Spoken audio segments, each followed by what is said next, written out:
राना साहब, मैं पाकिस्तान इसके में ऊपर आपसे भी राय चाहूंगा, हीरो क्योंकि का ये रोल जो है। फेयर ट्रायल वाला मामला है, ये पाकिस्तान में तो ये दो हमारे बड़ी मोतबर नाम है जो इसके ऊपर एतराज़ उठा रहे हैं। बैनुल अवी सतह पर भी इसके ऊपर एतराज़ सामने आया है। नहीं, बैनुल अवी सतह पे 5 दिन में 7 साल कैद सुना दी जाए, ये कौन सा फेयर ट्रायल है? 15 दिनों में 18 साल कैद की सज़ा सुना दी जाए इस बात पे कि इस आदमी ने कैपिटल हिल में दाखिल होकर मेज़ पे पाँव रखा था।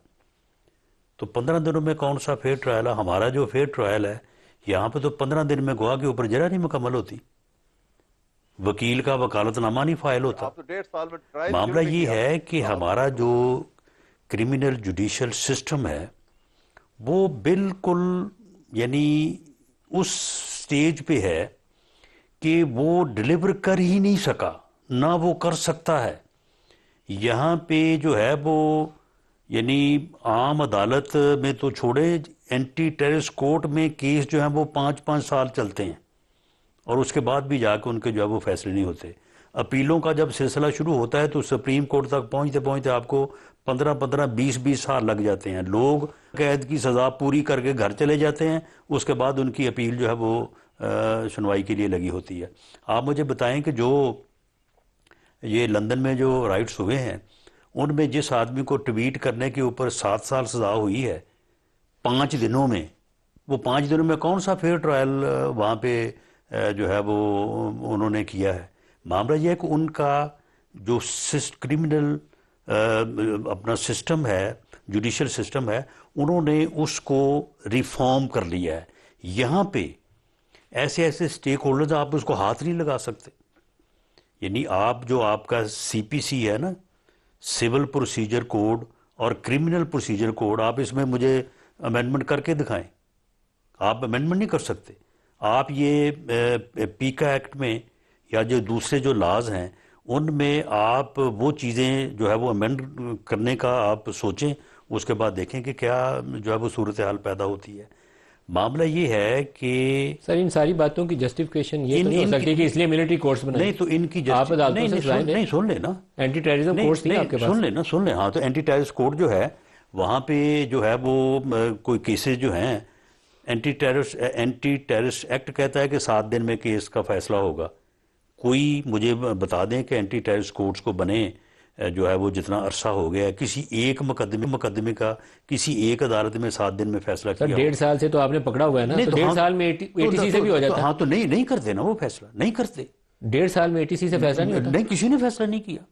उसकी वजह ये इसका है जवाब कि मुझे जो दीजिएगा। आपका क्रिमिनल प्रोसीजर है वो 1.5 साल में जो है वो पूरा होने को आता नहीं है। आप जरा देखें तो सही। ये तो आपके काम था ना, आपने नहीं, तहकीक पूरी करके सबूत जमा कराने थे। ना, हमारा ये काम नहीं है।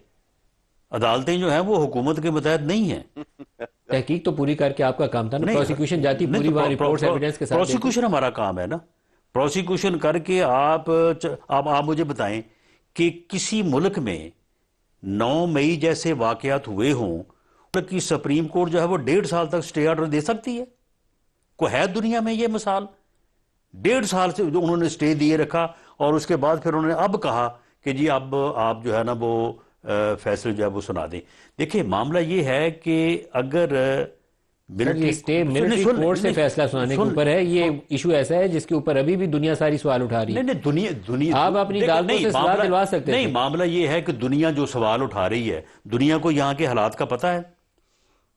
यहाँ पे आप मुझे बताएं कि बलूचिस्तान में जब बसों से उतार के लोगों को लाइन में खड़ा करके शनाख्ती कार्ड चेक करके उनके बच्चों, उनकी फैमिली के सामने जो अब गोलियां मारी जाती हैं और हम कहते हैं पूरी कौम कि जी इंसाफ के कटहरे में लाएंगे, वहां पे कोई इंसाफ का कटहरा आप कायम कर सकते हैं? कोई इंसाफ का कटहरा वहां पे जाके लग सकता है वहां पे?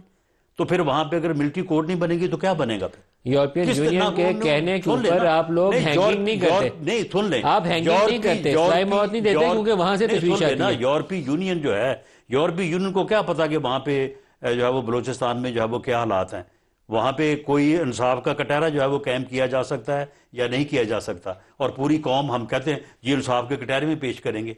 मामला ये है कि अगर कोई आदमी कंटोनमेंट में घुस के एक अदारे के जो है वो उसकी दफाई तनसीबात पे, उनके घरों पे जाके घुस के वहां पे दफाई तनसीबात को भी नुकसान पहुंचाए, लूट मार भी करे, आग भी लगाए। आप मुझे बताएं कि उसका फिर मिलिट्री एक्ट में चलान नहीं होगा तो किस में होगा? और मिलिट्री एक्ट का जो चलान है वो मिलिट्री कोर्ट में नहीं चलेगा तो कहां पे चलेगा? वो आपके ट्रैफिक ख्याल में मजिस्ट्रेट के चलेगा। आपके ख्याल में ये जो 85 लोगों को मिलिट्री कोर्ट्स ने सजा दी है, ये सही काम किया? तो भाई वो मिलिट्री एक्ट के वो जो अपना आर्मी एक्ट है उसके तहत चलान हुए हैं ना। आप मुझे बताएं कि जो उस इलाके का सबसे यानी बड़ा कमांडर था, उसके घर में वो घुसे, उसके घर में घुस के सूबाई तनसीबात की उन्होंने लूटमार की, उसके घर को आग लगाई, उनका भी ट्रैफिक कवानीन के तहत चलान करते, आर्मी एक्ट के तहत ही चलान होना फिर था ना। इमरान तो का आर्मी केस एक्ट किस जो अदालत में है, चलेगा? सुन लेना, आर्मी एक्ट जो है वो अपने मिलिट्री कोर्ट में नहीं चलेगा तो कहां पे चलेगा वो?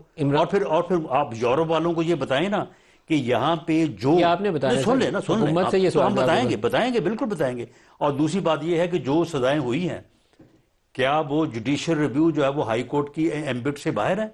मुझे लगता है क्या हाई वो कोर्ट में ये सुप्रीम कोर्ट 10-10 से साल बाहर है? वाली सजाएं नहीं, बचनी मुश्किल होंगी। मुझे लगता है हाई कोर्ट इसके ऊपर सवाल उठाएगी। किसके ऊपर? वो पूछेगी चार्जशीट की तरह, बताइए सारी एविडेंस फिर लाइए। तो बात ये है कि आर्मी एक्ट के तहत जिन लोगों को सजाएं होती हैं, इससे पहले भी तो होती रही ना, जो लोग ये बॉर्डर क्रॉस कर लेते हैं, जो बाकी चीजों में मतलब उनके आर्मी एक्ट सर एटीसी में नहीं, क्यों सुन नहीं गए? लेना, मेरा तो सवाल कायम है, एटीसी किसमें? में क्यों नहीं गए? आपको एटीसी में जाना चाहिए था। नहीं, लेकिन बात यह है कि एटीसी में जो जो उन्होंने आके जाके आर्मी के यानी जो है वो दिफाई तनसीबात पे हमलावर हुए हैं, एटीसी सजा उनके देती, घरों के ऊपर हमलावर डेटरेंस हुए पैदा हैं। होता, नहीं, पता तो फिर- चलता ये नहीं, लॉ है, नहीं, ये नहीं, कानून है तो फिर मुल्क का। आर्मी एक्ट को फिर मनसूख कर दें। वो 1952 से वो 70 साल से क्या कर रहा है वो दो लोग हैं ना फौज वो के, अगर वो उनको वैलिड आर्मी ट्रायल करती, दो जो फौज के लोग हैं, नहीं, बाकी सिविलियंस को आप लेके जाते नहीं, उसमें है ये जो अपना जो सिविलियन मिलिट्री कोर्ट्स में ट्रायल होते हैं वो फिर किस लिए होते हैं? आर्मी एक्ट के तहत। सर वो एक आपने प्रोविजन डाली थी 2014 में, जेट ब्लैक टेररिस्ट नहीं, 2014 जो लोग कोई यानी मिसाल के तौर पे, मैं उस वक्त वहाँ लाहौर जो है वो मैं ये मंशियात के मुकदमे में जेल में था, वहाँ पे एक आदमी आया, 4 साल उसको सजा हुई थी मिलिट्री कोर्ट से।